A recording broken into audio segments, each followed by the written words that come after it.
Welcome back, everybody. Here we go. Got a good show planned for you tonight. You notice no glasses on. Tried a little different lighting so you don't have a glare. Want to welcome everybody in. Let's get these comments up. Sorry to keep you waiting. We had technical difficulties. But when you don't, Cinnamon Girl, I'm going to shout everybody out in a second. When you don't have a audio-visual production team, as we don't have yet, we had some audio issues. I hope you guys could all hear me loud. If you can, great. I'm going to bring in my partner. I don't want to say in crime, not any longer. Mr. Tony Silo. Tony, what is happening, my brother? What's going on, ladies and gentlemen? Craig, my brother from another mother. What's going on, man? Yes. Let me just, Tony, I'm going to give a couple of shout-outs, and then he'll introduce our guest, if that's cool. Shoot up. All right. Dave T. from Boston. Always great, Dave. Boston Labors, let's go. Cinnamon Girl, always a pleasure. Kelly, what's happening? Baywatcher. Always there, brother. Let's do this. Rock. We got about 9 people in. We can't hold up. Baywatcher, what's happening? I hope all is well. I hope everybody's well. I hope everybody's family's well. And let's get rolling with no further to-do, like he said in Carlito's way, not to-do. Tone, you want to introduce our guest? What's up, ladies and gentlemen? Tonight, coming back for our regular weekly series is Mr. Jimmy DeMonica from New Jersey, whose father was the underboss of the New Jersey Gambino branch. And here we go. What's up, Jim? How are you tonight? How are you guys? How's everything? Jimmy, looking good. We're trying to get a new layout. 1 second, guys. Hold me down here while we get a new layout so everybody gets a good view of our guest. I don't want to be, I've been accused of. You want me to go on the side profile like I'm taking my mug shot? We're doing mug shots. Here we go. Let's put our guests in the center, and there we go. First and foremost, how you guys doing out with the weather? Is the weather good and everything up there? Is it better? No, over here, Tony, we're very lucky. There was only less than an inch, and when it hit the ground and the street, it didn't even stick at all. So we were very lucky over here. Thank God. That's dangerous stuff. All right. So, yeah, I'm right here in Newark. I'm in Bethesda, next to Newark, New Jersey. Okay, so you're all right then. Craig, you're all right over there. I know you. Yeah, I'm good to go, baby. I know you took a slip the other day. I said it the other day. We get to the age where I remember when other people used to fall and we get worried. Now we're slipping and sliding. But anyway, here's where we're at. We're so honored to have Jimmy with us every week for this series. And I think what we're going to do to give you guys a better foundation of everything about when you break in and how you start out, we're going to let Jimmy talk about how he first knew it was a little different in his life and where his path was going to lead him to. So Jimmy's going to take us from when he first knew things were different and that he was going in a different way than working a regular 9 to 5 and then going from that. So Jim, take it away. Tell us how you started in this life. Well, growing up, I was into sports. I was all state in football and all that, but I was a good quarterback. And but football, I scored 1540 on my SATs, which was nice and high. 1600 was the most. My oldest quick IQ test was 186. So I was there. I had the coaches at Yale were interested in me. But in Yale, you can't get athletic scholarships. It was only academic. So I had to go to a postgraduate prep school in Milford Academy, which was a highly elite prep school in Connecticut. And it's affiliated with the Choate Prep School. So I went there. I had to go to a postgraduate for about a year to build up my marks. That's what they wanted me to do. So I would get probably a better acceptance at Yale, which I did. But I didn't have the money to go. It was $3,800 a semester. So my father was away. He was in Atlanta prison at the time in Georgia. He was there from 74 to 1980. So this was around 1976. So I couldn't go. So I'm like going in between different things. I did acting. I was on Beretta, Kojak. I did a lot of. I was on Rage. You're freezing up there, Jim. Yeah, it's got to be because of the weather, man. It's the weather, but we'll work through it. We'll get through it. And what happened was my dad. I wanted to get another job with Dad, so he's testing me. Well, I got a job for you. He says we'll work with our friend from Boston. He was the best thief in the world.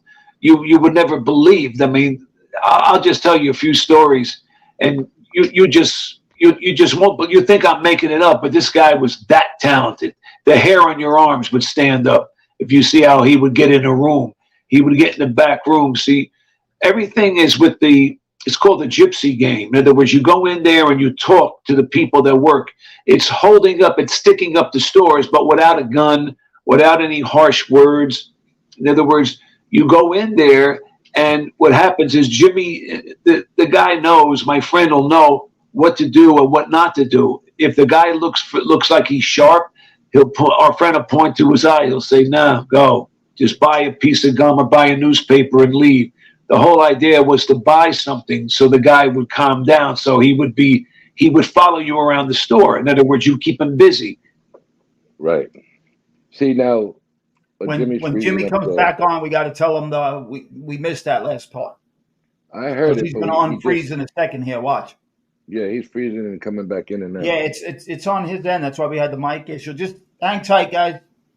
He'll be back on in a second. So basically, what we're going to do until Jimmy comes back, we're going to give you foundations. You can just fill in what he's talking about because we've been part of this. Go ahead. Right. We're going to give you guys foundations on how we got into these little situations growing up at teenage years. And, you had a choice. And, your choice comes to the point where either you're going to go 9 to 5 or you're going to be a knockaround guy and you're going to go into other things. Now, Jimmy actually has something I want to stop and ask. You back with us, Jim? Sorry, Tom. Yeah, I'm here. Yeah, I'm here. He's just throwing people in because you froze. But I wanted to say one thing. Jimmy, what I noticed lately, and now that I'm seeing more people coming out on YouTube and other platforms, either you had a very, very high IQ in that life or very, very low. There was really no middle ground. You know what I'm saying? Guys who succeeded was super intelligent with IQ. I mean, like you, John Gotti. John Gotti's IQ was through the roof. And there's a guy who didn't go to school, barely nothing. You know what I'm saying? That man was educated. And now I'm finding out your education and your background. You really could have did whatever you wanted if you didn't choose this particular life. Is that correct? Oh, sure. That's definite. But like I said, it was when Bill Clinton, when he took his oath in office, when he was inauguration day, that was the day I was starting my new job with our friend from Boston. We would go to the stores. And then we got to be so good at it, we would go to Kennebunkport, Maine, Lake Geneva, Wisconsin, Ocean City, Maryland, all down in Florida, and the Circle K stores. He would find the money because you would talk to the people, keep them busy. He would go in that back room and he'd find the money. Oh, God, there was times where, I mean, like one time we're in Chicago, right? I'm in Chicago, and there's a big, huge warehouse of a liquor store. And there was a small Hindu Indian guy working there. And in the back, on 4 pillars and a wooden steps going up, it was the office of the place. Now, when you see it, you look down from the viewpoint of the store, it looks like a mirror. But when you're inside the office, naturally it's a two-way mirror. You can see out into the store from the guy's office. So as I'm keeping the guy busy, I'm saying, listen, I'm having women over. I have schnapps. I don't know which one to mix with. What do women like? Okay, I'll take this one. I'll take that one. And then what happens is my friend will go up the steps. He'll go up to the steps. He went inside the office. We're in Chicago. Now, all of a sudden, sometimes it happens. The guy, for no reason, just says, hey, let me check something. So I have to say in a loud voice, where you going, sir? And he in other words, to give my friend a warning that he's coming there. He walks up the wooden steps, and I'm figuring, oh, that's it. We have to disavow we know each other if he gets caught in the room, in the office. He opens the door to the office, closes it, and then comes back down the wooden steps and said, right now, where were we? I said to myself, where did he go? Where could he have gone? Then, as I'm talking to him, I see him quietly go down the steps with all the money bags, and he says, buy it. Buy everything you're talking about. He's whispering these words. He steps on the button, and the guy in a Hindu voice says, thank you for coming, come again. And then he says, excuse me, do you have money orders here? This is what my friend says.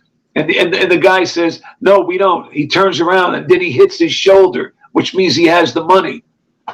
I said, when I finally got back to the car with him, I says, where did you go? I said, the guy opened the door. That was the office. Where the hell did you go? He said, I saw that guy coming through the two-way mirror.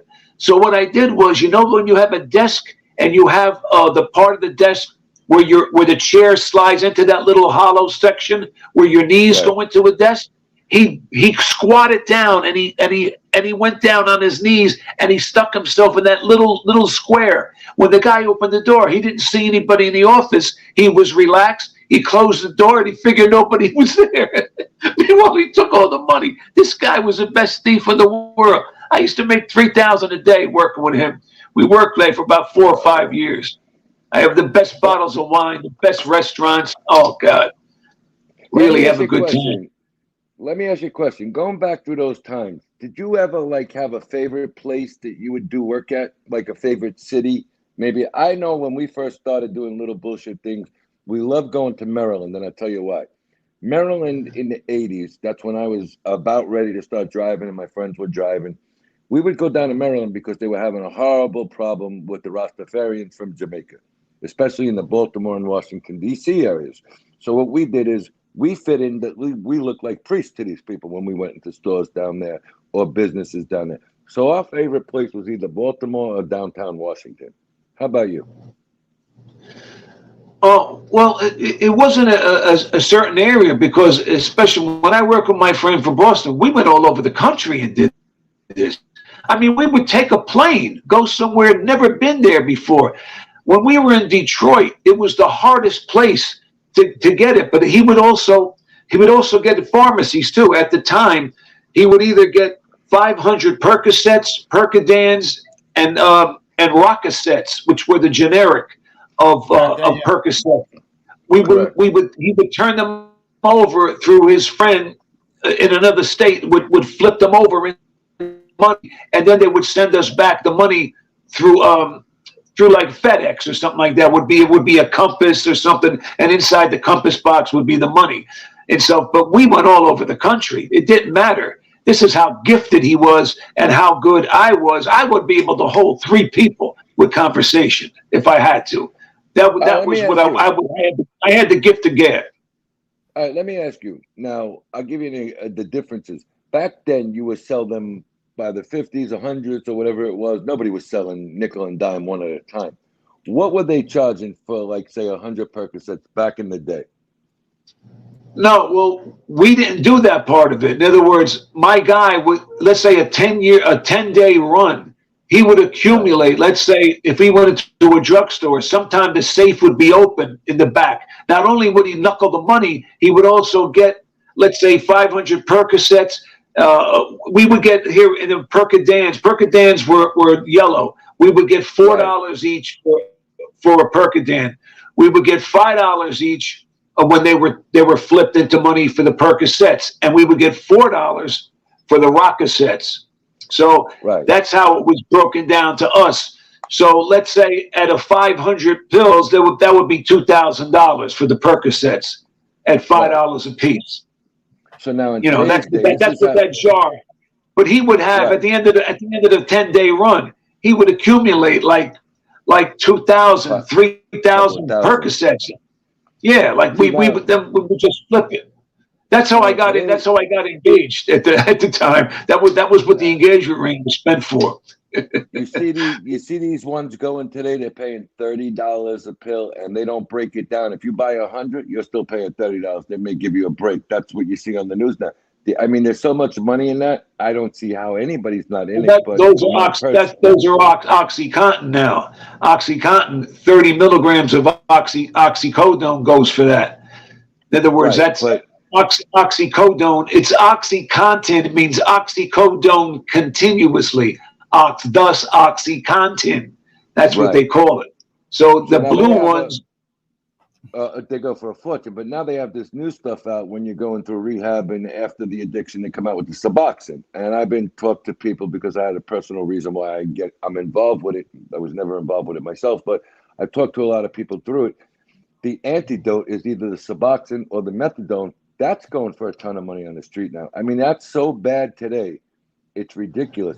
But people don't realize, and I'm glad you brought this up, how bad was it back then? I mean, you guys are from what I'm talking to guys that are around your age, like, you know. Well, this was in the early 90s. This was before the fentanyl wave hit. So it wasn't as bad as it is today. You know, this was pre-fentanyl years. Now, I heard a lot of stories about Harlem, and I don't know many people on the Jersey side at that time because I was young, but I heard the stories about how bad heroin was up in the Harlem area back in the 60s, 70s, late 70s. How bad was it on the Jersey side of the bridge back then?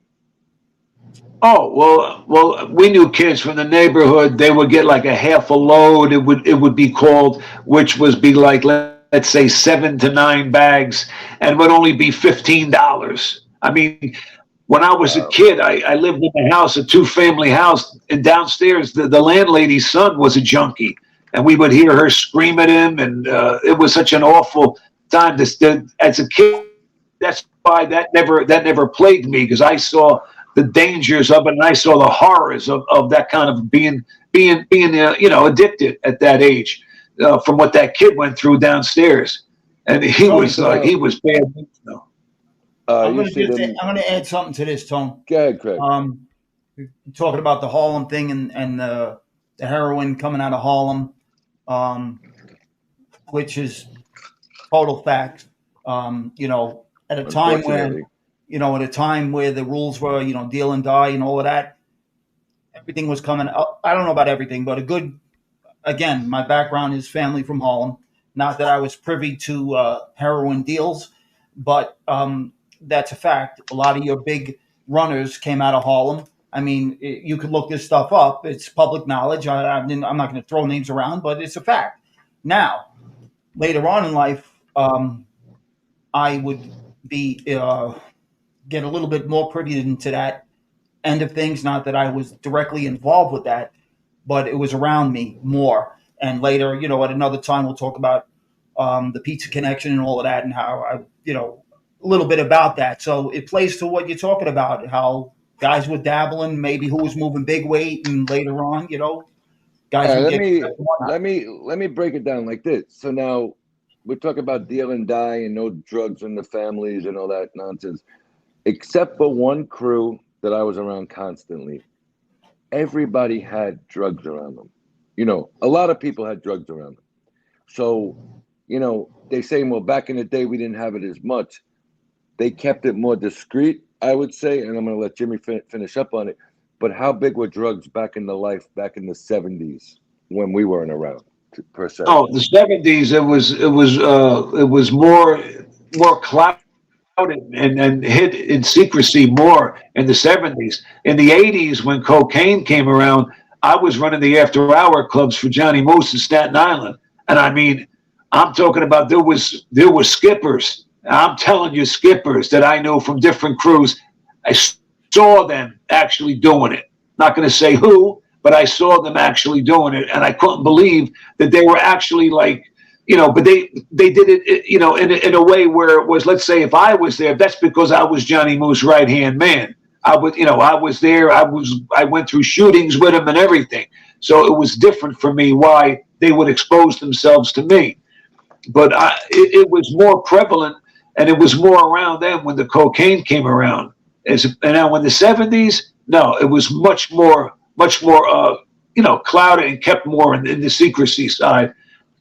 Okay, so now the 80s were good for me too. I used to direct adult films, but the adult films weren't like no stag movie. These were adult films that played all over the world. Even in Guam, it played. Like, because I had Howard Farber and Arthur Morrow, which owned the 5 theaters in Manhattan: the Pussycat, the Frisco, the World, Circus, and the New Orleans. They owned those 5 theaters. They also used to own Video Shacks before it was Blockbuster. They had that also. So anything that they made, they had a guaranteed of a distribution. So my man Frankie at the time, Frankie used to collect all the money from each box office every hour on the hour. That's how Howard wanted it. So he always told Frankie, should you do a movie, I'll give you a guarantee of distribution. You'll make a lot of money. Frankie calls me. I'm 26 years old. I wrote the script. I directed it. It took 5 days. I made $30,000, and then I got paid on how many exactly of, not how many were sold of the Betamax or the VHS tapes. It was how many that were actually manufactured I got paid on. I got 5% of the gross. Made a lot of money with it. And I'll tell you stories. That degenerate Ron Jeremy, oh, he's a lowlife. I'll give you. When I was 17, I got sent to Manhattan to work at Show World. Nothing spectacular. I wasn't in charge of nothing. To watch tokens being sold. I know what you're talking about. Yeah. Right. So now 8th Avenue. I was going to say, 8th Avenue. Right. Yeah. So now I worked in there, and the first couple of days it was quiet. Don't speak much around the kid. He belongs over here somewhere. And then all of a sudden they said, all right, you're in charge of tokens. And I said, I'm in charge of tokens. What the fuck is this? Then I found out how much money was coming in. Right. That's for the peep shows, right? Right. So now I would sit in a little booth like guys selling magazines at a game, and I would give you the tokens. So if you bought $10, you would get 3 extra tokens per dollar on a couple of, on the first $5. And I'm like, wow. I'm like, I went in here thinking I was sweeping floors to bringing in for them, not me personally. They were making tens of thousands of dollars a shift. I mean, it was ridiculous how many people. So what are your experiences with that? Because then every hour I would have to go around the corner with the bag of money and bring it to 43rd between 8th and 9th. And I met a man that I'm not going to say his name right tonight, but I think everybody knows him. He was with you guys, not our guys. And he was into everything with porn and movies. I'm going to say he's gone now. DB owned it. DB was in charge of that. Mickey Zaffarano, he's died now, but he used to own the Pussycat. That's who you remember? I remember. Mickey Zaffarano, Now, when the Pussycat when I came around, the Pussycat was actually dying out. You remember, I didn't come around to the late 80s, 89, 88, 89. But this was early. This was around 19. This was 83, around 83. Right, but the Pussycat was always brought up in conversations about the stability and the foundation they had in running an operation, and then Show World was like second to none. And Show World became something that I was working 12 hours a day. And I'm like, wow, I didn't realize how much money you can make in these places. I was kicking and screaming like, I don't want to fucking go into the city every day. Then I was getting tips. Then they say I want booth number 7. And I'm saying, well, wait a minute, what the hell's going on in booth number 7? Then I found out it wasn't peep shows. We actually had live women behind, when the curtain came by. We had the little like photographic windows, and you had the women, and the money and the scams that were running down there were absolutely ridiculous. Please. Tell me about it. No, but I'm saying, I know about it, but I never used to partake or hang out there because I felt it was so goddamn sleazy. I never liked it. I was never into that. I was never. I was there as a businessman. In other words, I casted the movie. In other words, you'll still see. You go on in the internet. In 1983, it's called Slit Skirts. My name is Jimmy DeMonica, but I use the name J.D. Marlowe in the movie. I wrote it and directed it. I use that name, and I'm in the movie. You see, my hair is like 9 miles high. When I used to do Elvis out in Vegas and stuff, and at the Copacabana, when I used to imitate Elvis, I'm telling you, you'll see. No, I'm glad you see how my hair is. I'm glad we. You'll see my hair is so high. I play an FBI guy, like an agent, like a cop. I arrest one of the guys in the beginning of the movie who attacked this maid, and I said, look, there's only one, there's supposed to be 2. If I had my way about it, I handle these punks my own particular way. And Joey Silvera from the 70s was a porno star. He goes, well, you don't. We try to understand the root of the problem here. Like we're horrible acting, you know. No, it's But amazing. you want to see, like I was 26 and made a lot of money directing these movies. You know, I got to say this. That's just one more thing I've done. You know. I'm trying to think. The first time I started working in show world was '87. All right, and I would bring it, like I said, every hour on the hour. I'd bring the bag around the corner. Nobody would think it's me because I came out the back door on 42nd Street, right across the street from Port Authority at the time. And you know, you're curious what the hell's in the bag. And when you look in the bag and see all the freaking money that's in there, and then they made advancements, you know, little by little as they cleaned up the city, they had to find other avenues. But there was a ton of money in that. But when I used to bring the money up to the third floor, they actually had like a film and editing room where they were cutting the porno movies. And I was like, wow, I mean, this is really some business. And you know, you see the bottom end Oh, it's a and you go business. around the corner and you see the top end of it. So let me, you know, like nowadays, that's all gone in Manhattan. So people think, all right, they're out of that. That's dead. That's not so. They're still fucking around with the web, and now they're making even more money on the internet selling this shit. I mean, I was reading about it a couple of weeks ago. They're making a fortune on the internet with this shit. And you know, at the time, we on our side, it was Roy DeMeo. Roy DeMeo had a lot to do with that back then. He was making a lot of money with that. I would see him there a lot at the time, but my home wasn't there yet, so I didn't know him to hang out with or to speak with him. But I know I know who he was, you know. Now, do you remember when they made? Yeah, go ahead, Craig. I love it, man. This is Jimmy's story. Yeah, do you remember when they transferred from DeMeo to DB because DeMeo was actually gone before DB? So then you had, DeMeo was gone before DB. So they transitioned right out of it so smoothly. And DB actually took it to higher levels than DeMeo could have ever took it back there. Yeah, do you remember those days? Yeah. No, because let me explain. As I got older, then that's when I started running the labor union. Then it was during the 90s when I ran the labor union. So things were happening for me. And when I started working with my friend all over the country, we were robbing the stores. So a lot of things were always changing, always on the move. I would always be like a serpent, but constantly changing my skin. You know, that's how I like to surmise it, you know. I mean, put it together that way. All right, so what I think everybody's interested in, where did you get your very first big break? Do you remember and what it was and what you were doing? Oh, the phone book, the cold call. Why don't you explain that for everybody to know? Oh. People don't realize the phone book, you can make a ton of money with the phone book. You got to know what to do. In other words, I just opened up. I opened up the letter G, right? I says, here we go. I just started making calls. Altogether, I made about 80 calls. And 79 of them hung up on me. But the 80th one, the guy listened. That's all I want him to do was listen. I said, now listen, don't hang up the phone. I know who you are. Remember that night when you thought you got away with that thing that you did? He goes, well, what do you mean? No, you know what I'm talking about. Don't think I'm stupid. Don't get me to try to say this on the phone because you know that. You know what I'm talking about. You know it and I know it. Don't try to make a fool out of me now. But I know what you did. I'm the one that saw you, all right? Now, you think you're a big shot? Can you do the time in jail? But if you don't take care of me, we'll go to the law. That's what we're going to do. Now, I was only 19 years old at the time when I said that. I said, we'll go to law. But I had no ambition or no want to even do something like that. That was what I was just saying to get the money. Right. So I said, you're gonna meet me. I said, you're gonna meet me and pay me $5,000.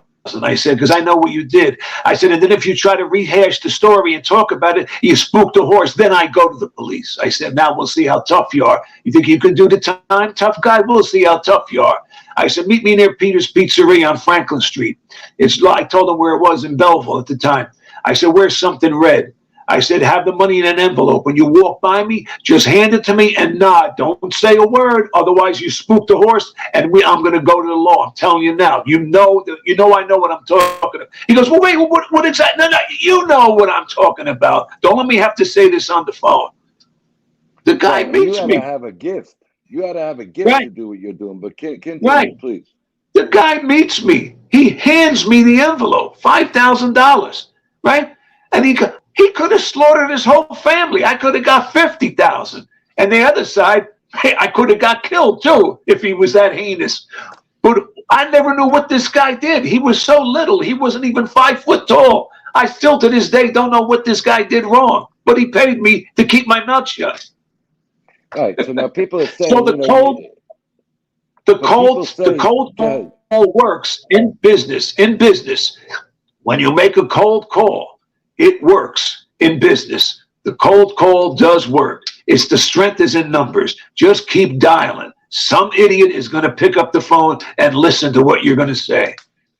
Okay, so I'll give you an example. We grew up in Bayside, obviously. Once I was married and had my children, and we got familiarized with the original real Wolf of Wall Street.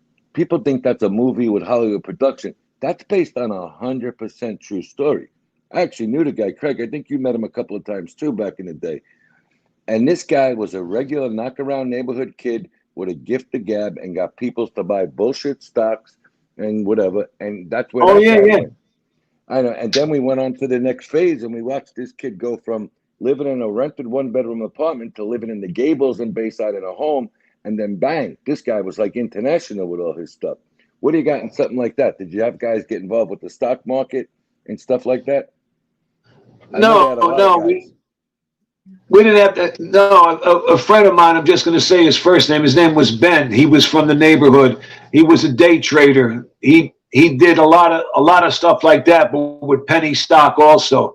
And he made a ton of money. He had to go away for a while, but then he wound up opening a telemarketing place when he came home, and he helped everybody that was in halfway houses, which helped him. He even got paid for helping each person by the state for the rehabilitation side of it, and it also helped him make a ton of money when he came home because he only had to do, I think, 9 months. But I'll do. All right, Jimmy Pros, he'll be back in a second. I'm gonna. He's coming back in here little by little. Here, internet's real bad tonight with the weather. All right, so let me give these people an example where we're going. Oh, Jimmy's back. Go ahead, Jim. You back? Yeah, I'm back. Go ahead. You froze for a little bit. You froze up for a minute there. Yeah, say what you're saying, buddy. You were talking about Benny, and you I forget where I was at. Oh, we talking about the stocks about and stuff. Benny, and when Benny finally went away, and then he came home. Yeah. Then he came home and he opened up a telemarketing place, and he was helping people that were in halfway houses, and he got paid so much by the state for the rehabilitation side of things. And not only did he make a ton of money with the telemarketing, but he also got paid from the state on top of it. So the guy was a very crafty, very smart guy. And that's what I can say about that part. All right. So now I know where I went. I went to Local 1, Amalgamated Lithographers of America's Printers Union, because there was a ton of money in paper and ink. And I became a pressman, and I got a book and everything. And then I became a pressman. And that's where I kind of phased out after a few years, and I went on to other things. You guys went into the laborers union, correct? On your first day? Yes. How about tell us a little bit about it, and then we'll get into it in further dates. But what was your first experience in the laborers union? Awesome. Well, Jimmy, hold up a second. Let me just welcome somebody in from Ireland that came to watch you here tonight. Welcome in. Roy Munson, welcome to the show. Go ahead, Jimbo. Hello, Roy. When it came down to the laborers union, my father had it from New York. They gave him in charge of Local 342 because Tony Proto that was there, he went away, but then he came home, and then his son had it, and then my father was the one that was in charge at that point from New York on the Jersey side because the local was in New Jersey. My father got on a parole violation, so then I took over the labor union. but it was different for me because my dad never introduced me to any of the contractors. They never said, "This is my son," and as he was making his rounds. I did that by myself. Like I always told you, real power is something you take. And I went, all right, so let's what go was for that? Your dad went away, and you were the man to go to take care of the laborers union. Let's talk about when your father left. I told each. How did you make a name for yourself? I told all the contractors. I said, "You used to deal with my father. Now you're gonna have to deal with me." And I said, so then I had a formula. I told them. I said, what we'll do is I'm gonna take 3% of your contract of whatever you're getting paid for, plus $1,000 a floor, which was nothing. So if the guy's getting paid $1 million, he would have to give me 30,000 plus 1,000 each floor. That's for me to fix the labor for him. In other words, maybe just give him one shop steward that he would have to pay. Each labor, it costs you $1,200 a week. It's $800 in their paycheck, $400 in the back end. Their dues, checkoff, their unemployment, disability. Right, disability, all that stuff. That's in the back end, right? A lot of little things. So that's what I would work. I'd work out a formula. I used to have contractors that would work with me, but not only that, the lunch trucks on the jobs. I'd had 10 job sites going. The lunch trucks, I would control that too. I'd say, listen, you never did any business here before. I said, you're going to give me $3,000 now and give me $350 per week to be here. I said, there's 700 employees there, workers from each union, tin knockers, carpenters, drywall guys, masons, this, so on and so forth. So you're going to be the only guy that feeds them. So therefore, the guy would be happy. He'd say, sure. I say, otherwise you just can't come on my job site. And like you're opening up a lemonade stand on my job site, it's not going to happen. I got to give you the permission to come on my job site to work. And that's what I did. So everything had a payment. The containers, 40-yard containers. The general contractor, it would cost him $640 for a 40-yarder. But I would get money down from him, let's say $5,000, and then get $25 a pull every time they pulled a full container with debris, and then they dropped an empty one. $25 for every time they did a pull, and we would square up once a month in cash. So I would see them 10 different job sites. The money was astronomical. I couldn't wait to wake up 5 o'clock in the morning every day. I couldn't wait. But now dumpsters were a big part of it, because on a construction site, the dumpsters go 1, 2, 3, 1, 2, 3. A lot of sites I was in Queens, a lot of sites I had in Queens and Manhattan they had 2, 3, 4, 5 dumpsters depending on the job site, and they got pulled sometimes twice a day. Try and explain a little bit how much money was involved in that aspect to give them. So we're talking about garbage. That's what I'm saying. In other words, I got paid by the pull. Every time they pulled a box, when the dumpster was full with debris, that's a pull. And then a pull would be when they would drop an empty one off to get refilled. Each pull was $25 for me. But initially, they had to pay me. All right, what I'm trying to say is, people don't understand. They're thinking you say a pull. How many pulls did you have a day on a big job site, or how many dumpsters did you have a day? And they can see the money, the generation of the money, just by the garbage end of it. Well, let's say I had 10 different job sites going with dumpsters. Each day they would average 3, 4 pulls a day each. So that's 40 pulls a day. So 40 times $25. I don't know. Do the math. What's that? 800? Something like that. 8 and change a day. Right. Hey, Tom. But we would square up once a month. I mean, even the little things, like he's talking about the coffee trucks. I'm sure, like if you were on a demolition job, you couldn't even touch the Mongo without it going. Somebody was in control of the Mongo. So anything that came out of that building, anything that was worth value, the laborers, we controlled that. Oh, I don't know if it was I know you. And also the scrap metal that was there. I had laborers that would know how to collect what the stainless steel was. We would grab that, the copper, this, everything that was there to make money, I was right there to earn with it. Trust me. And I would sell labor books. I would sell labor books at $1,000 extra. If you wanted to just join the union, it would cost you $335 to join the union, and that's only 1 month's dues and the price of the book, $300. But if you paid $1,300, I would put you right on the job. But then when you would get laid off, you already knew where you were going on Monday. If you got laid off on a Friday, you already know what job site you're going on Monday. You don't have to go to the hall and sit down and go in rotation and wait for the phone to ring. Perhaps only get 1 day's work for maybe a concrete pour or something like that. I had it down. I had it locked down. Forget it. I mean, one summer alone, I think I sold like 60 books. I made 60,000 just selling books. That alone. Okay, so let me stop you there. What we're explaining now is we're talking about books. Is that your pass into the union? That means you're solidified as a union member, and then you have different levels once you get in there. Why don't you explain where it started, how with a laborer distributed the book? No, with a laborer, there's not that many different levels. There's only like you could be a shop steward, you could be like a semi-boss, but if you become a company man for a contractor, that was the ticket, because then you go anywhere that guy goes and you can work for him, and you're never out of a job. That would be a good thing to have. But a laborer is basically always a laborer. A laborer is basically a cleanup man for any other building trade.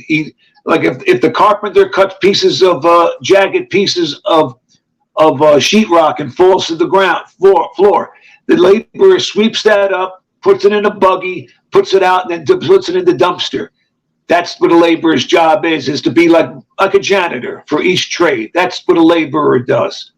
And then when a mason does a wall, let's say on a mason does a wall, you would need 3 guys on that wall that has to give each guy his own. He has to put his own pile of bricks there, or split face block, cinder block, and then you need 1 laborer on the mixer that mixes the concrete.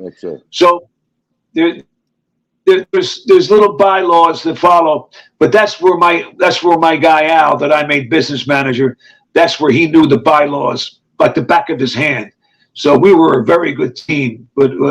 And then plus, the beatings we had to give out at times, that's what I had to go away for with the acts of violence, where guys think they're just not going to pay you when I give them a great deal. And then the guy says, well, you're going to do what I do. I says, what? Okay, so I know what you're saying. We can't talk graphically about that, but I'll give you for instance now. You take the steam fitters. There's rumors going around old Queens and Brooklyn, Manhattan.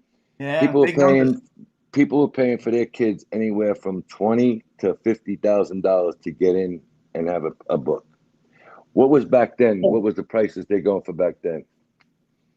Oh, sure. Well, I had guys pay me for their sons like $6,000, $7,000 to get their book. This way he would be solidified there, and this way the kid would always be working, because some of the kids were wayward. They were getting in trouble with drugs, and the father would want them to be more solidified and to have something set down where the kid wouldn't be led astray anymore, that type of stuff. I can tell you this, years later, Jimmy,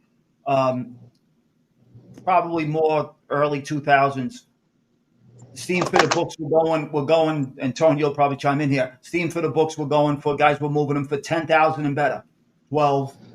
I mean, I know guys that paid crazy money, whatever it was, for a steam fitter book. Tone, you want to answer that? I believe if you worked in the union hall itself, one of the better jobs was the business agent. All right, when you became the vice president, the president of a union, you always had your envelopes coming. But the business agents were able to be out of the building most of the time and go out and do their business, whether it be getting the new jobs in or bringing the new workers in. The business agent, for some reason, in the unions we were involved in, was always like the main guy you wanted to get in contact with, because the presidents and vice presidents by that time were business agents already. So they came and they had their seats on top. But the business agent to me was always a real good job, because they pretty much had a lot of control. Do you agree with that, Jim? Oh yeah, well that's what I was, but the thing was, my name wasn't on no business card. That's the difference because I couldn't have that. I had to make somebody else have that. So I made All right. Jimmy will be back with us shortly. Tone? So basically, Yeah. business agent in default is you got Yeah. a record. You can't be the agent Yep. no more because you're going to bring a lot of heat down on the union. So you Yep. have right. a pansy that would, at that time, if you were calling the shots from the outside, you Yep. would have a guy who was like your mannequin in there. Absolutely. He did everything you wanted him to do. Then he came back to you and you gave the final decision. Yep. Yes, no, maybe so. We got to talk about it, Absolutely. whatever. Go ahead, Jimmy. So the business, to me, the Oh, business sorry, agent was the business agent was just a huge role in all Yeah. the unions I've seen. I mean, business agents could Oh, help yeah. you get in because at that time, the president, vice president, they didn't care no more. They made it to the top. Yeah. So to me, I always thought the business agent or the outside business agent, untitled because he couldn't be, had the biggest role going. Yeah, I agree. Yeah, business agent is always the top dog. What? I mean, you would get like my reach was far. I would work. I remember one time with this guy Gary. He was local 4-7. Pros again. When he comes back, Jimmy, Tone, I can tell you this, as an organizer, I used to deal, I dealt with the president, but the business agents. But as an organizer, my now job there's was to something- make people miserable All right, and there's something make them completely. make but them there's find their something- pockets. Let me go let me do it like this so everybody knows what we're talking about. Yeah. Craig was on the organizer side. All right. Yes. So we had gone right in as business agents. So you went in as an organizer. Yes. Didn't see much as an organizer because I kind of skipped that to become an agent in the printers union for a while. All right.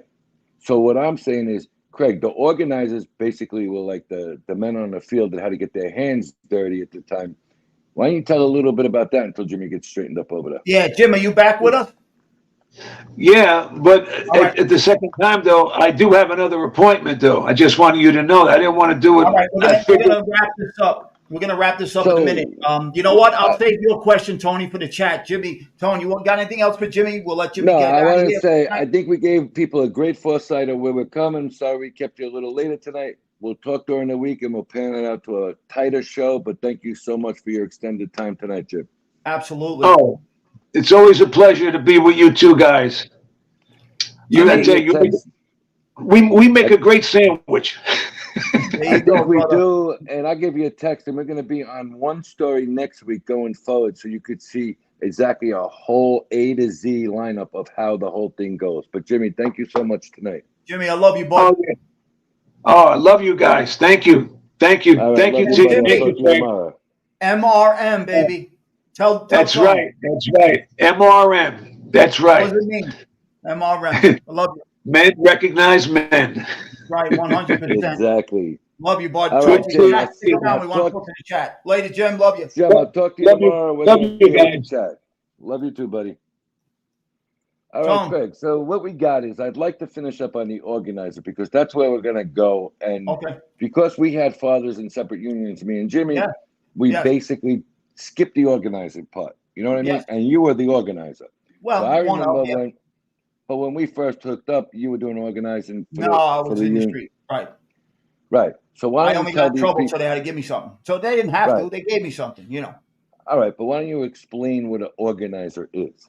All right. Well, in New York, I know Davey's in the house for Boston, but in New York, the organizer is really the rebel rouser. He's the guy that is making sure that we get a list. Like, say, on a Monday morning, I get a list. My president comes to me and says to me, Craig, listen, maybe they thought I was the guy they wanted to handle a certain contractor. This guy's not paying his benefits. He's 200. I'll just use this number. He's 200,000 behind in annuity, vacation fund. He's behind in medical. He's behind across the board. Take the rat. What rat you want to take? Take the 60-foot rat, blow it up. You see, we called it top down. I suggested to my president, I said, if you want to be real effective, let's do it. Let's embarrass them. Meaning, don't do it on a construction site. Let's go to their fancy office on Fifth Avenue and blow up a 60-foot rat and call them out in his plush office. Let's put it on their block. Let's go to their cul-de-sac and their big house and tell everybody how they don't pay anybody. And make it really, really very difficult to where he either signs with the union because he's non-union or he takes care of the benefit money he owes for the men. Now, what were the benefits for me? I was very aggressive, meaning aggressive in I had no problem speaking what I want to speak. I was given the green light to speak the way I want to speak, and I only spoke facts, the way I only speak on things here. I'll only speak about what I know. And I was the way you see the passion coming out of me, I was passionate about what I did. So I was good at what I did. I find in life, when you're passionate about something, you'll be good at it. I don't know. That's really what it did. And then I would answer to business agents, but I really had the ear of the president. He knew what I was capable of, and I had a partner that was very aggressive. So we made a good team. And we would go out every day and handle stuff. All right, so let me put it to you this way. I know a lot of time organizers would come in and they say, look, we lined this up, and this up. And you would skip the business agent. Depending on the agent, if an agent was put in place by a certain person, and what we're going to say by that, because all the ones I know, men of this life, organized crime. Absolutely. If you skip the business agent sometimes, and they weren't a 9 out of 10 vote, if they weren't a pansy vote-in or something, you had either a sit down or a meeting down on Union Hall, or even further at a social club, because sometimes you didn't follow the chain of command protocol. Did you ever get called in because you were overly aggressive and skipped your agent? Okay, great question. That is a great question. I'm going to tell you this right now. Great question. Good. 100%. 100%. See, as you know, and I'll explain to everybody here, I'll make it quick. When I'm told you're going to go here Monday morning and you're going to be doing this, I have a conversation with one person. Wasn't a room full of people. My loyalty is to him because I'm told to be loyal to him. Right or wrong? Correct. Okay, so me, I wasn't being a wise ass. I wasn't being a hard ass. If I didn't get a good vibe off that business agent because I didn't have history with them, I bypassed, unless after a certain amount of time I felt you out and thought you were okay. Our conversations were very little. Their job was to know where I was. No conversation that I did ever went to them. I went over their head every time. I'm not saying that's the right thing, but that's what I did. All right, technically, hold on. Let me stop you there for a second. Technically, it's 100% the wrong thing to do. You know that, and I know that. Absolutely. Right.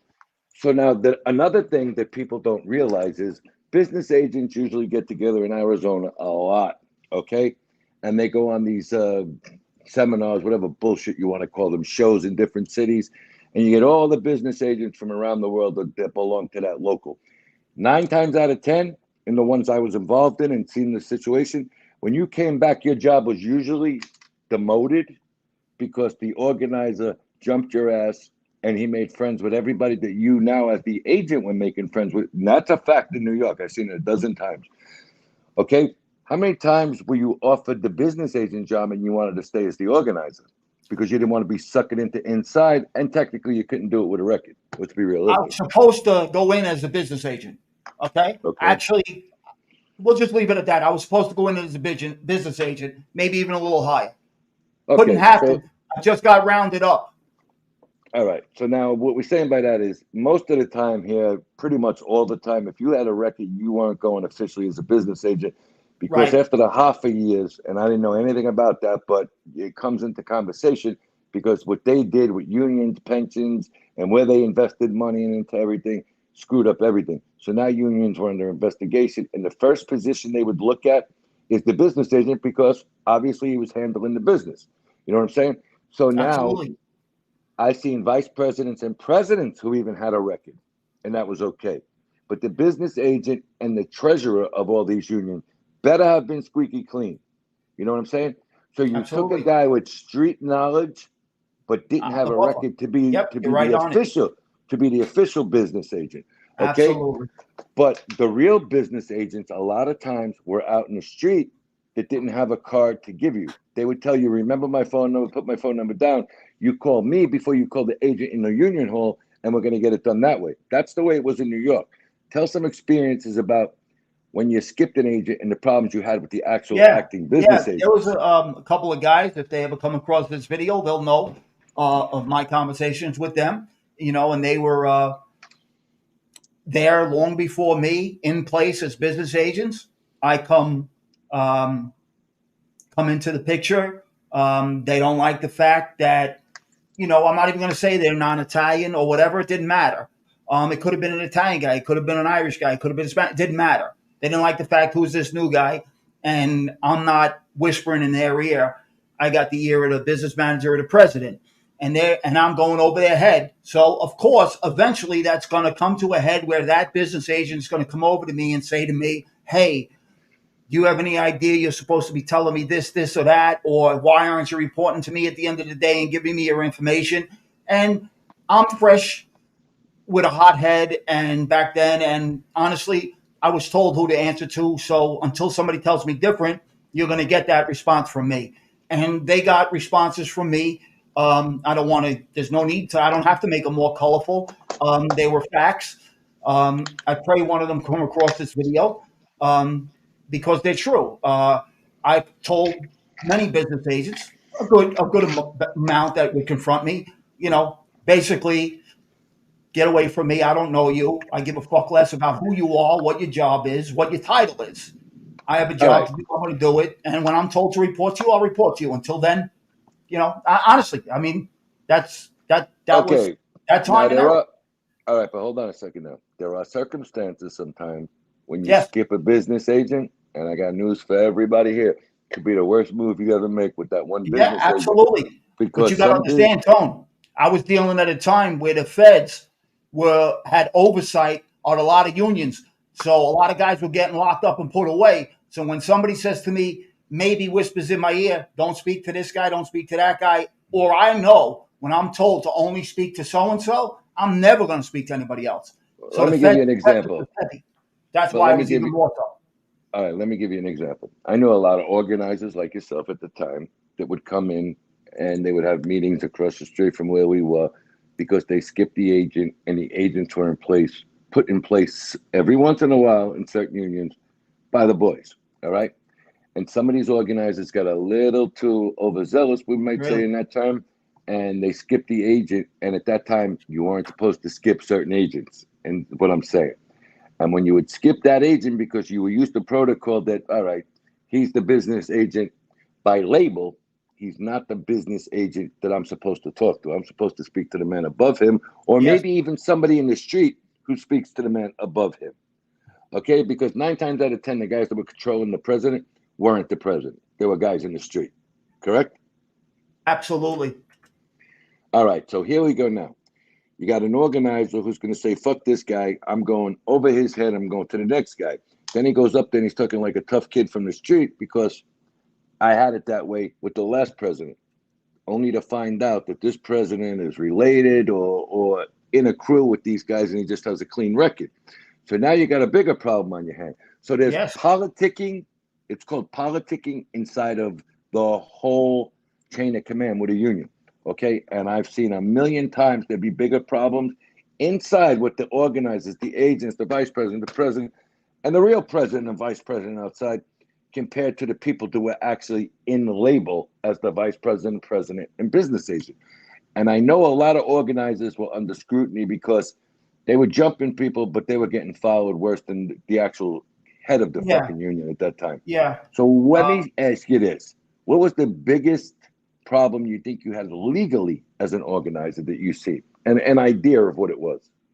The biggest problem we had, I could say that I had in my time of representing the membership as an organizer was I came from an old regime, which means I came from the wise guy life. I got put there.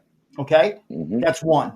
The second thing was, like I said, the feds were already overseeing the unions. They already had it. Just about every union in New York City, they had offices in. So I didn't know who was who. So the biggest issues I came across was and I didn't know who the feds were and who they weren't. So I had to watch my P's and Q's that way. So, I had to watch how I would speak. So I was told. We had to really live by certain laws of you have to give people on the sidewalk a certain amount of room to walk. You're being too aggressive. You have to hand out what's called a information sign. It's not a picket. because if you say you're running a picket, then they could get an injunction and move you 2 blocks away. So it was all the little things that I couldn't do wrong that could screw something up that guys that I knew needed this thing taken care of and somebody to pay their benefits. Somebody's in the All hole right, for 3 days. let me stop you there and let's go to Dave T. Let's start getting the chat involved a little bit for a few Yeah, minutes go ahead. before we close it out. Yeah. Dave T says you needed associates to overlook eyes on the ground, business agents, because a lot of times their pockets were being padded by contractors to let certain shit slide on the job sites that hurt the work for laborers. Dave, I couldn't agree with you 100% more. A lot of times you had the associates come in and they would say, okay, let's say Gary is with company X and Bob is with company Z. Gary would say, fuck that, I'm going to go with this guy over here. The business agent would say, or the associate, I'm going to go with Gary because I like his overall finances coming to me better than Bob. Even if Bob had a much better product, you're going with Gary because Gary padded your pockets right. And then that opened up eyes everywhere because Gary might have been associated with either the feds or another branch of the family doing different business. So you also had to pick and choose who you did business with because every once in a while you had a big fucking problem with that shit. Absolutely. There was a lot to worry about when I got in. You know, when I say a lot to worry about, from the law point of view, and, you know, I'm fresh in the middle of a case, and I'm already have that way of thinking of, I'm not talking to nobody unless nobody told me to speak to anybody. So I'm only talking to who I'm asked to speak to. And, you know, that was probably didn't help, but I was good at what I did, but that's for another time. All right, let me put it to you this way, okay? Because I've seen this quite often, and people are like, what are you talking about? Let me explain it to you.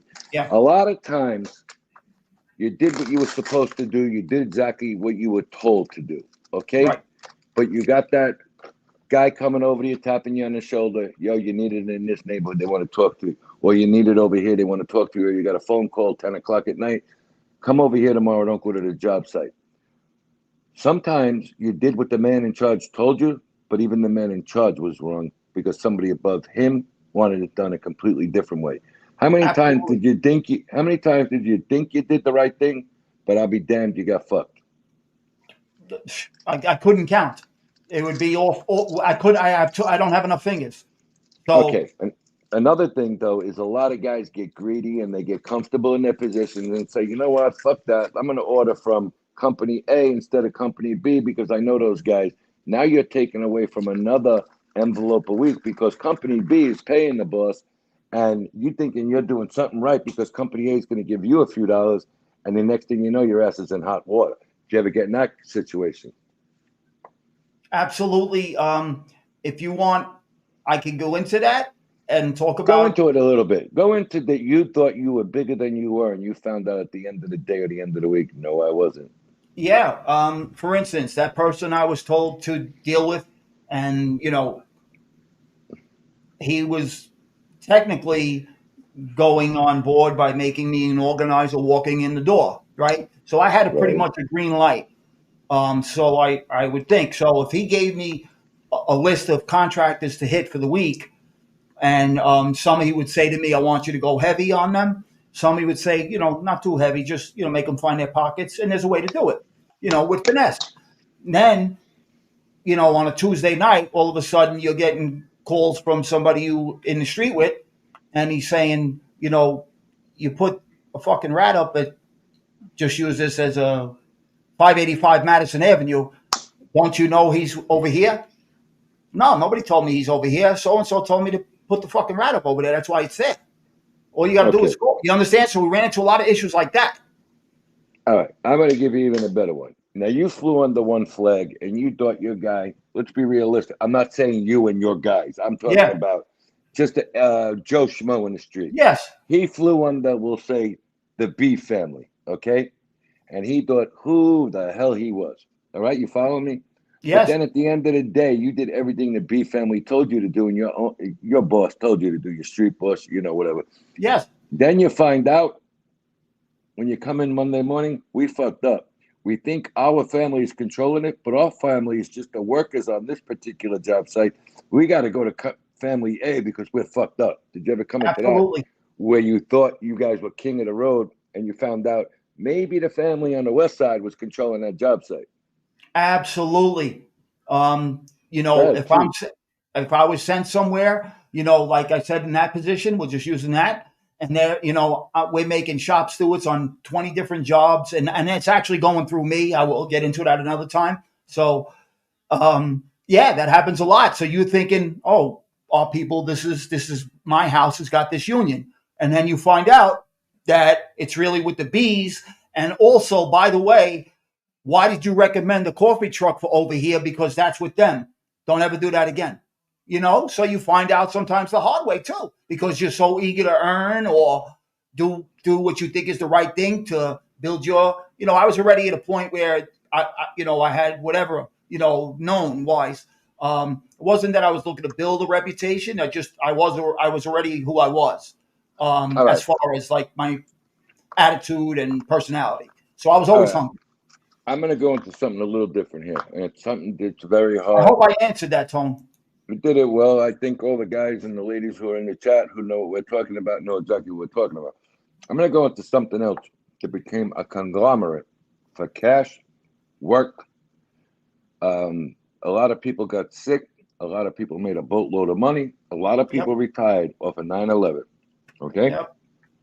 First of all, my heart goes out to everybody that we lost during 9/11, and my heart goes out to everybody and my gratitude for all the workers of 9/11. 9/11 become such a new kick because it was just around the time before everything was monitored by up above legally. Okay, that was about the last big boom. They're still going on, but not like 9/11. 9/11, you were pulling dump loads out, one man, sometimes 50, 60 a day. Okay, if you made the right time, because they were in the very beginning, they actually were shutting down lanes and bridges and tunnels for you guys to get in and out. Right? People don't understand the inner working it is. How much did you see change on the ground as being one of the workers at 9/11 during that whole chaos? Okay. Great. Another good question, Tom, man. If they didn't know any better, you know, I mean, people would think like we it's good that we are close for all these years, but it's just a great question. Honestly, we probably had this, but you know, it's a great question because a lot of people don't know. Um, I saw things down at 9/11. First of all, being there from the first night, from when the planes hit, by 7 o'clock that night, I was inside of ground zero, what they called back then. First few days was volunteer. People were volunteering. People were just jumping in the mix. You know, everybody, construction workers, every trade. I was already an organizer for the union. So after about a week, maybe it was about a week. Now that I go back to it, maybe it was about a week.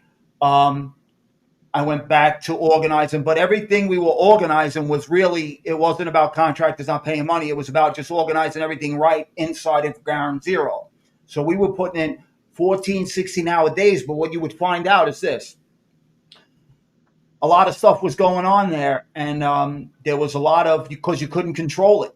There was a lot of, let's say, non-union, money under the table. Everybody had a dump truck. Everybody was going into the trucking business because there was more stuff to haul out. It just couldn't be controlled. No matter if you wanted to be the most straightest guy in the world, and if you were somebody that was greedy and looking to make money, everybody was making money. Everybody. I don't want to say everybody, but you know, that's a broad brush to paint with. But people were lining their pockets off of all the debts. And we all lost people. We know personally who we've lost down there. So it was a tough time. A lot of hours. It was crazy. Crazy time. Right, let me hit you with this, and let me explain this to everybody who doesn't know. A lot of guys became independent. They went out and bought a dump truck from Maryland, Pennsylvania, wherever they can get their hands on a fucking dump truck at the time. Absolutely. They were gazillionaires within 4 or 5 months because it continued for a very, very long time. People don't understand. This went on for a couple of years, cleaning it out, and then it remained a fucking hole for how many years it remained. But the people who, all right, I'm going to give you an example. I know a friend of mine who went out, got 2 dump trucks, okay? And they said, sure, we'll put you right on the job site, okay? He paid his drivers anywhere up to $100,000 for a year each, okay? And he was making $500,000 or better. Guess where he is today? Bankrupt, because everybody who wanted to get greedy through that either got sick or went bankrupt because the money stopped at some point. You couldn't get what you were getting the first 4 or 5 months on that cleanup. That's a fact. Absolutely. Talk about that. Talk about it. 100% right. 100%.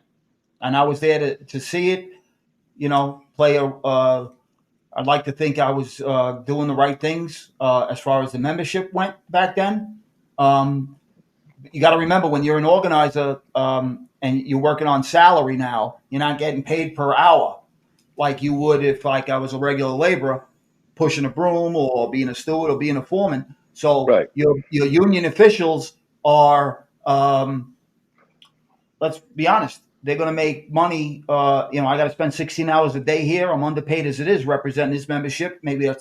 I'm just telling you, I've been in these conversations. Got to do what we got to do. Call so-and-so, and then you got the street guys to calling me, on the street side.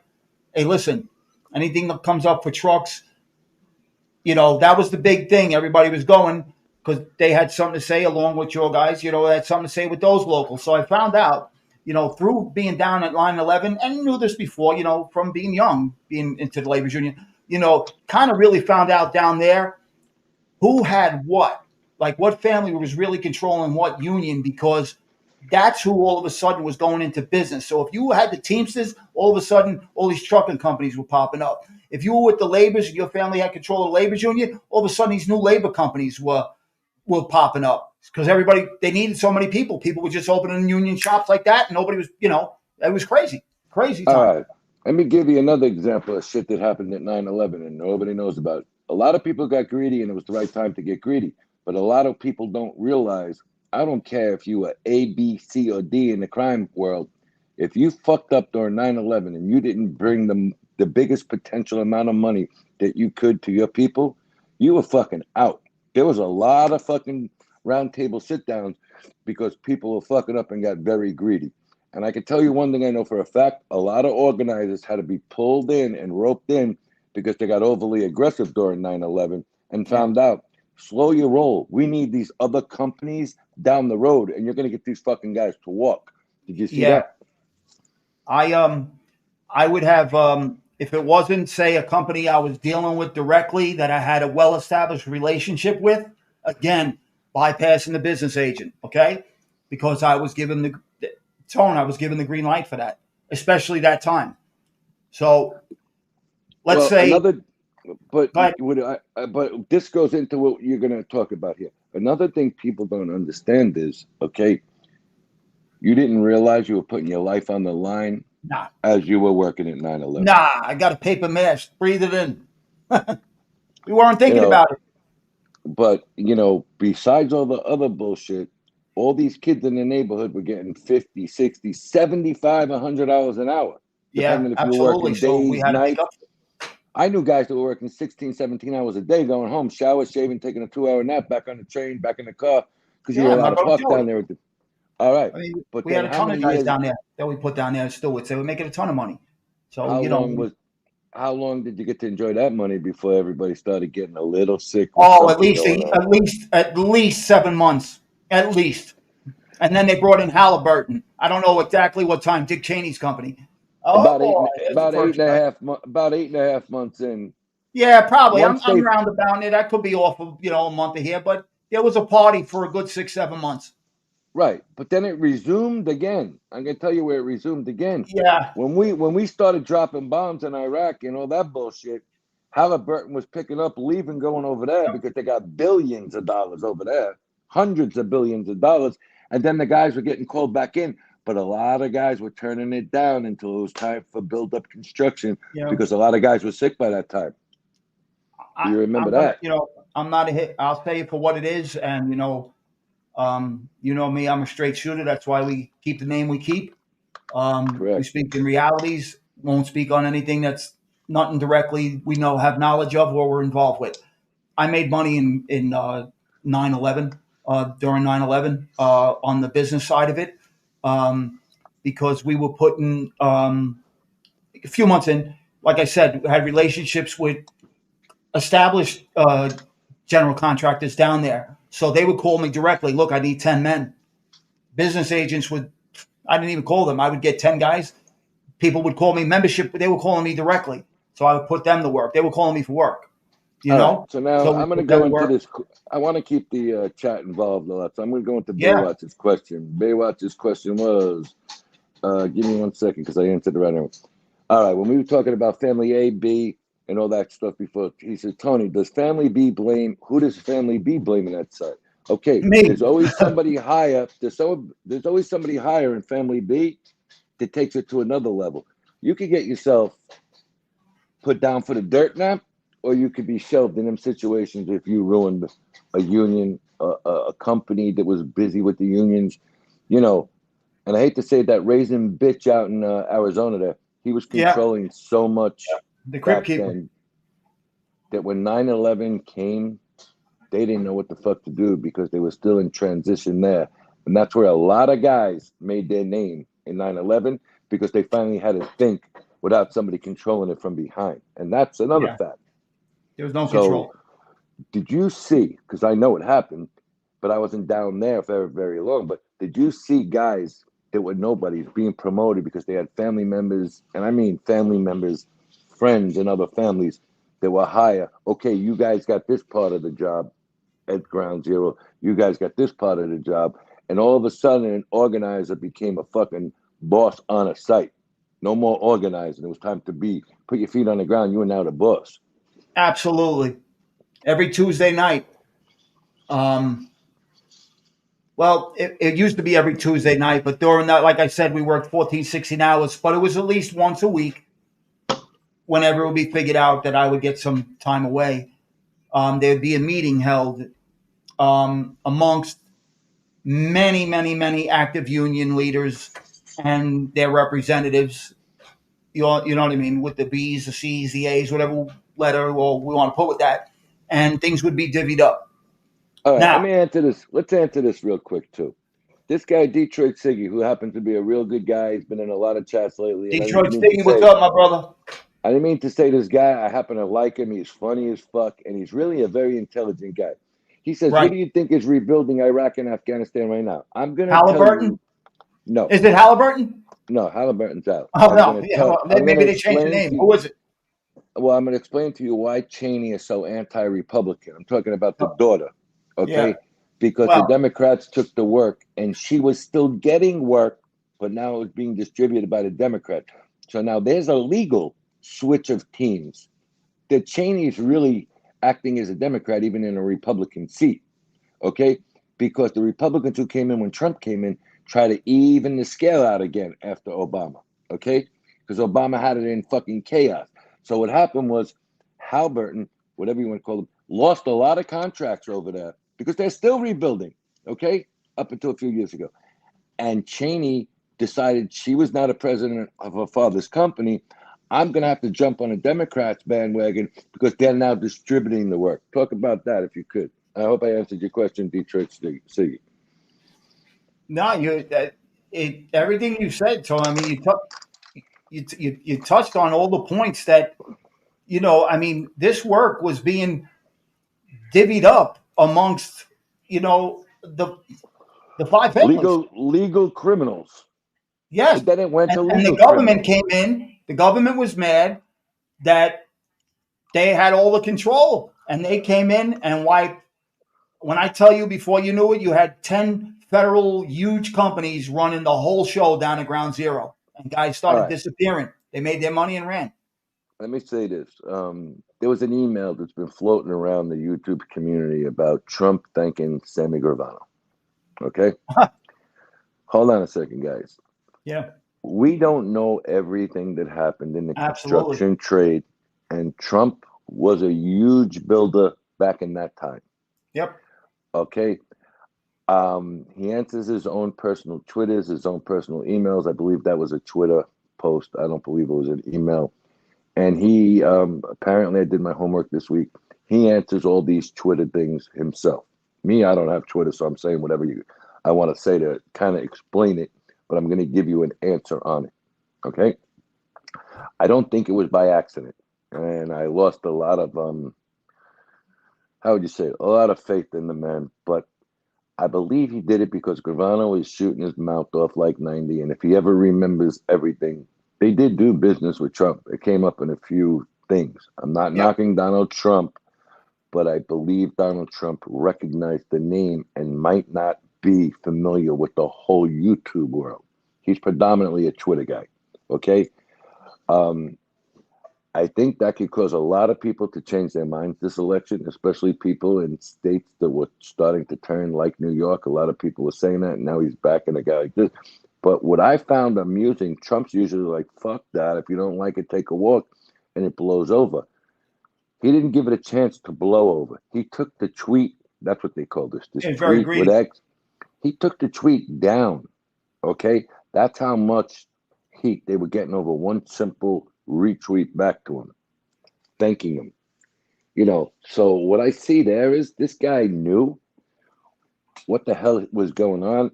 I believe he recognized the name. How could he not recognize the name? I mean, let's be realistic. John Gotti was more famous than all of these fucking guys.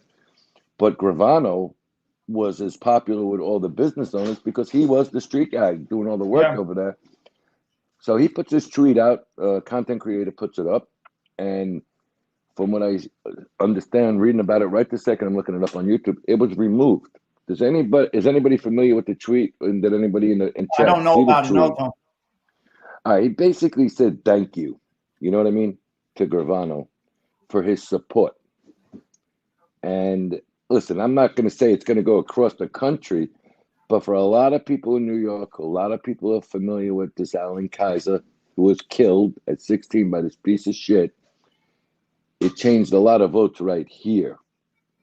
And Dave T says it right here. Exactly. When he realizes it's Gravano, he removed it immediately. Okay, so I'm glad somebody's seen what I see.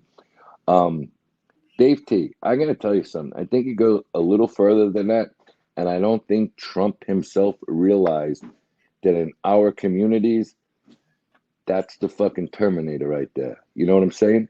So I believe, you know, I don't think he did it by accident when he put it out there, and I know he didn't do it by accident removing it, but I could tell you right now, I've seen about 12 shows bring it up in substance that this piece of shit is getting thanks from somebody that we're going out of our way, actually having arguments at our dinner tables about. You know, so there's a lot of hanky-panky in all, you know, phases of the world. And what's Antonio saying here? Let me see. No, Antonio's saying Gravano was saying that he tried to corrupt him. He couldn't. He couldn't tried. get close to him. He tried to corrupt them. You know, they had meetings with a lot of people. But he said he couldn't get close. I don't know. You would have better knowledge. They couldn't get close to Trump, but they got to his people on the ground. Absolutely. I mean, there was a guy, I don't know, it goes back way before we were actually in the streets, who died in a helicopter crash at the heliport in New York after it took off. He was the businessman for Trump all over New York, New Jersey, Connecticut. All right. Once that guy died, Trump went bankrupt in business on a ton of projects because he was so busy being a young playboy out on the town, late 40s, early 50s, that he never realized there was another aspect of the business part he knew of orchestrating the whole thing and the architecture of it, of dealing with the guys on the job sites. Okay. So what happened was he had to regroup, and it took him about 8, 9, 10 years to regroup to finally get some stabilization. And all of a sudden, you see down here in Florida, Doral was completely rebuilt by Trump. Chicago's got Trump buildings all over it. They actually had to become second fiddle to Bloomberg and, believe it or not, Trinity Church, okay, who were doing the majority of the work in New York. That's the one on Broadway? Yes. Down by Wall. Yep, I know well. Right, and they go all the way down to Barrack Street, Hudson and Barrack down there. Yep, know well, yep. Now, what they did is not only did they get into the construction end of it, they already owned a ton of real estate down there that people aren't aware of. But every building you went into down Varick, Hudson, all the Tribeca area over there, when you walked in that building, 9 times out of 10 on every building, you seen a Trinity Church Association plaque on that wall as the owner operator of the building. So they slipped into Trump's areas. Bloomberg slipped into a ton of Trump's areas. They buried Trump for a while in New York. Yeah, they did. They tried to bankrupt him in Jersey, like you said. You know, right. And I give you an idea. He was pushing for the yards to be built on the west side. Absolutely. He wanted to bring a team. Yep. All right. So what they were going to do is they were going to still keep Madison Square Garden, but they were going to, for the Rangers and the Knicks. All right. but they were going to put the Jets, and almost every concert they could put Yep. now 70, 80, 90,000 people Yep. on the train tracks on the Yep. west side of Manhattan. Yep. Okay. Which is now Hudson Yards. Right. So Bloomberg led a group, even though he was running where he ran as a political figure, to Yep. shut Trump down. And Yeah. I mean, he had Jet players involved in it. He had rock and roll band lead singers and members involved in it. He had all kinds of people involved in it, because not only were the teams going to play there, could you imagine the jobs for all the unions in New York that got thrown Forget out the fucking door? Forget it. So, you know, we talk about all the jobs unions did get. At some point, we're going to have to break down jobs that unions didn't get for fucking idiot political figures. Absolutely. Dave, let me ask Dave to fill in on us a little bit. Yeah. Dave, did you have any problems up in the Boston area with political figures literally terminating job sites? All right, he said he was. Okay, Craig, I'm reading Antonio's comment. Yeah. No, Dave will get to us. Dave is probably here. Antonio said that Gravano said Trump was incorruptible and he tried to get close, but Trump would bite. And this is why Washington hates him. And Trump wrote, "Thank you, Sammy the Bull," and the hopes the judges in New York sees this. Yeah, I kind of agree with that. I mean, for a young man, Antonio, you're very, very, experienced and intelligent on this. But Trump really bit a lot of fucking hands too. And I do. I'm for Trump. I'm not going to bullshit nobody. But that there put a big stump in the whole YouTube community. All right, Dave's got an answer for you, babe. What you got, Dave? Let me see what Dave's got. Dave T says, absolutely, Tony. Went on for a long time, 100%. Yeah, and, you take this, it went from Trump in the yards till it ended pretty much with this AOC, Alexandria Ocasio-Cortez, there with the building of the Amazon in Long Island City, that we lost that too. So now they're saying, well, wait. Union, yep. Right. So now what they're saying out on the streets is, well, she cost us 20,000 jobs a year. No. It goes a lot deeper than that. She cost us 10 years of work of building that Amazon plant in New York because of weather. That's what it takes, 7 to 10 year span. She cost about 10,000 laborers jobs, 10,000 above laborers positions in that, carpenters, every fucking thing. So people don't understand. Politicians, when they're sitting there smiling at you, are stepping on you and fucking you at the same time. What do you think on something like that, Kurt? Absolutely, 100%. No doubt about it. If I didn't agree, I'd say it. I'm in 1,000,000% agreement with what you just said. Across the board. Across the board. Chris Gorky, good guy, big contributor to the show, steps in with us on sports shows, said, fuck AOC. I agree with you 100%. Him and my wife would have a great conversation. She can't stand her either. I mean, whatever. Detroit. I don't like, I'm clear on this. I don't like, I'm very outspoken on this about any politician, but, I didn't like any of them. Now, I only voted once in my life. I didn't want to get into this, but I voted once in my life, and it was in 2016, and it was for Trump. I'm not, I'm an open book. I say it for what it is. And that's the only time I came out, but it was more about me couldn't stomach and knew what the Clintons were up to. And I don't want to make this about that, but that's that. I tell you what, since we do reality, I was told a certain way, but that's just me. We do reality, we're going to do our homework because I am not an expert on it. Yeah, but I would like to map out Whitewater one day with somebody who has the answers and has studied it and researched it, because Whitewater had the president of the United States, his wife, who ran for president, who was the Secretary of State at one point, where people were committing suicide and murdered on their job sites, on their sites. So one thing I want to add on here, Detroit Siggy said, Stump is a Goomba. Detroit Siggy, I got news for you. You're absolutely right, but it took a lot of coercing and rebuilding his own image for him to get back into New York. I'm not talking about the rest of the country. He was buried in New York for quite a number of years, and he sold his name in Atlantic City. He no longer owned the Trump Taj Mahal, Trump Tower, Trump Palace. He sold his name to Asian investors who are now the owners of these casinos with other investors. Go ahead, Craig. No, I'm just trying to, with the chat, Baywatch is just saying, John Kerry served in Vietnam. If that's the case, thank you for serving. Was it Absolutely. Vietnam? I'm not going to sit here and say I know that. Baywatch, Kerry I was take the word for it, brother. Kerry was 100%. definitely Kerry was a wounded veteran. Was it Vietnam or was it before Vietnam? Baywatch Does says anybody? Vietnam. I'm Nothing embarrassed to but say I respect, don't man. know. No love, And but I didn't, I didn't trust any of these guys. That's the truth. I just thought he was somewhere else. I didn't think it was Vietnam because Vietnam was in the late 60s into 71, 72. And I wasn't sure. I thought he actually got hurt before that, to be honest with you. Oh, here we go. Jimmy Oh, Hoffa was inside yeah, the yeah, bridge. yeah. Listen, Wait, I think Baywatch. Gravano knows where he's buried, right? Yeah, he's going to break that out along with the Kennedy Yeah. Gravano can assassination tell us. soon. Stay tuned for Sammy Gravano and the Kennedy assassination. Dave T says, Baywatcher, you're 100% correct. Okay, so there you go. Vietnam. That's why we have a chat and a good chat. Baywatcher, thank you. Dave T, thank you more for checking it out. Awesome. Yes, So I remember absolutely. he had absolutely no use in one arm. I believe it was his right arm.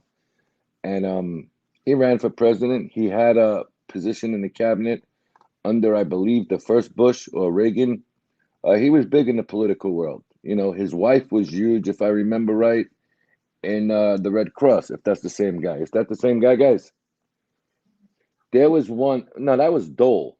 That was Bob Dole's wife. Bob Dole, he used to hold the pen like that. Right. Bob Dole was also injured. Was he not injured in service? I'm not sure. He was shot down or something. I don't want to speak on shit that I don't know the facts to, but I believe he was a POW or something. All right. And Baywatch is right. Dave T's right. Kerry was a bigger snake than anybody after his service when he became a political figure. Absolutely. Okay.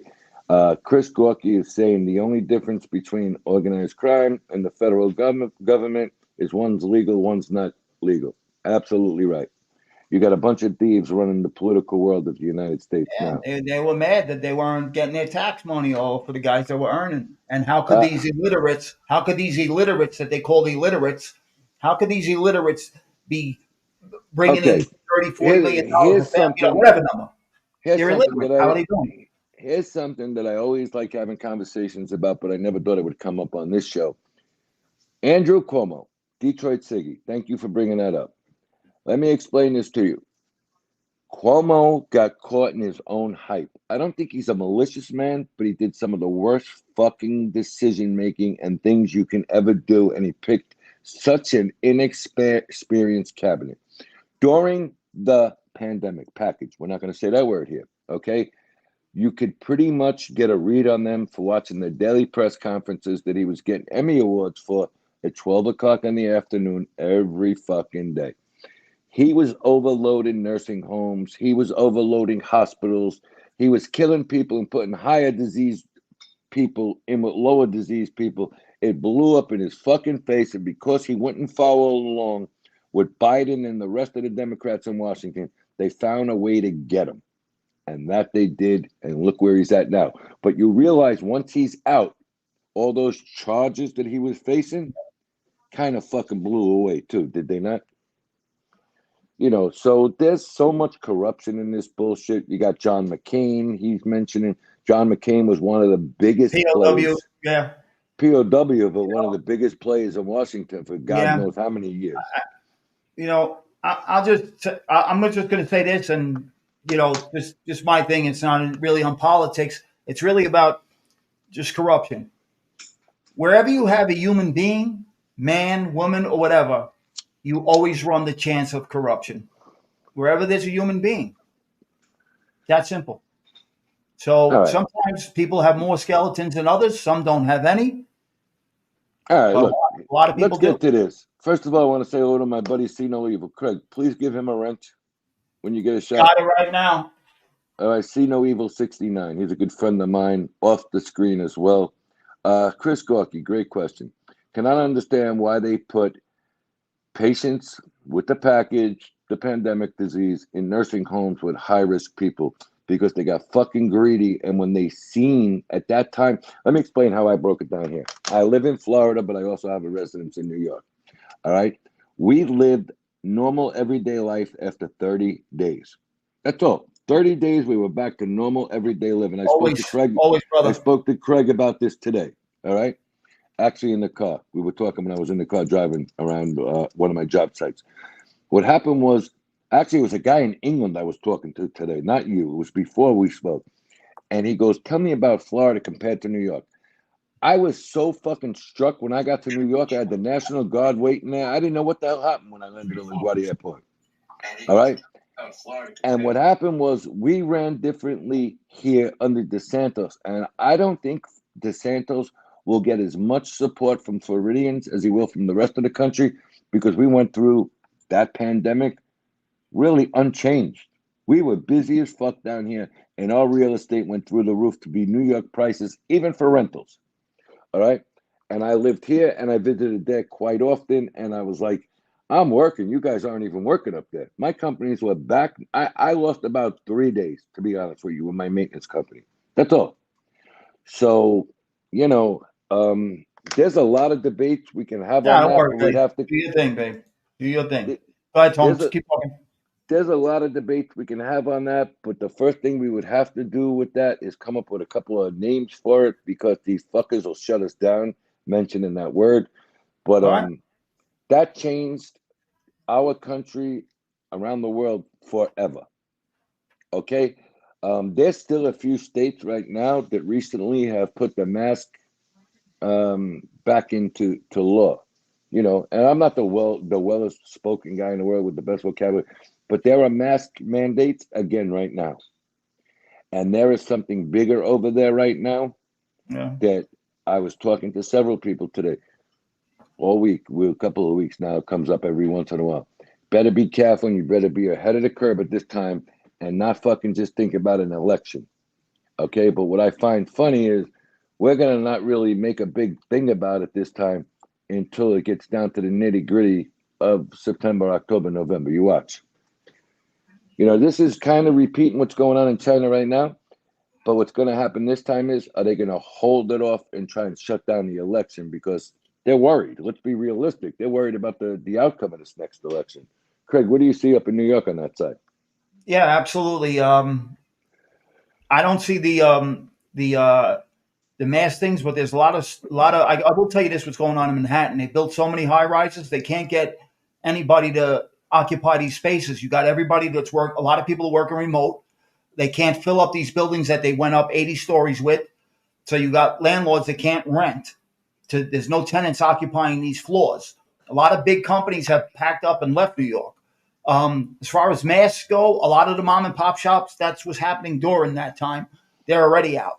But I'm talking strictly big business in Manhattan. A lot of these big buildings went up, and a lot of them are empty. A lot of people are still working from home, and that's all I'll say about that. Out on the West Coast, I see people are masking up again, and that just gives you sign of the times, right? It's going to be coming. Oh, exactly. And you got Chris saying out of the 50 states, DeSantis handled the pandemic the best. And yeah, he did. I got to be very honest. As a business owner in Florida, you couldn't go for the loans because we were back to work immediately. We didn't lose. And I'm not talking about just my job. I'm not talking about just my job because I was that. I'm talking about everything. But guys, it's getting late. We're at 10:15. We set a maximum time. I want to thank into everybody. An area that we're not afraid. We'll say whatever. So guys, let's say goodnight. I want to thank everybody. Craig, why don't you thank a few people in the chat, and we're going to bust out. I just want to say thank you to everybody for participating tonight. Absolutely. Everybody that came in the chat, there are so many people to mention. So many new people came on board.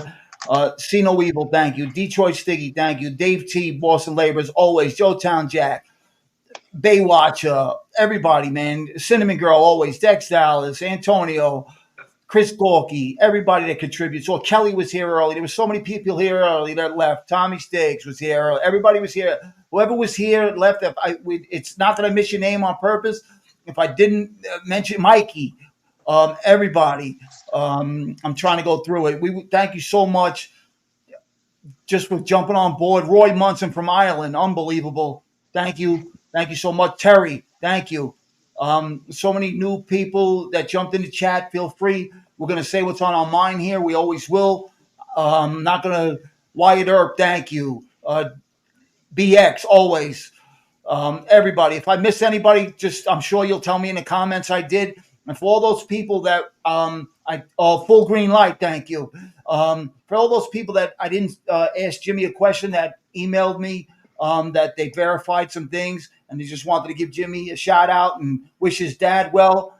Didn't forget it. I let Jimmy know that off camera.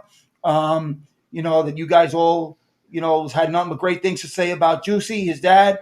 He loves it. And he's also said about the doing time in Rawway with Tony Pro. All of that was 100%. Thank you for you guys for all the comments. Keep them coming. Wyatt Earp, thank you so much. And with that, goodbye, good luck, good night, and God bless. Take care of your families. Tone? Be good, guys. Thank you so much. I want to thank everybody. We'll see you pretty soon. We're going to post up. We're going to do a show really quick right after this. Me and Craig just got to talk about it for the playoffs. Thank you, everybody, and have a blessed night. Be well. God bless.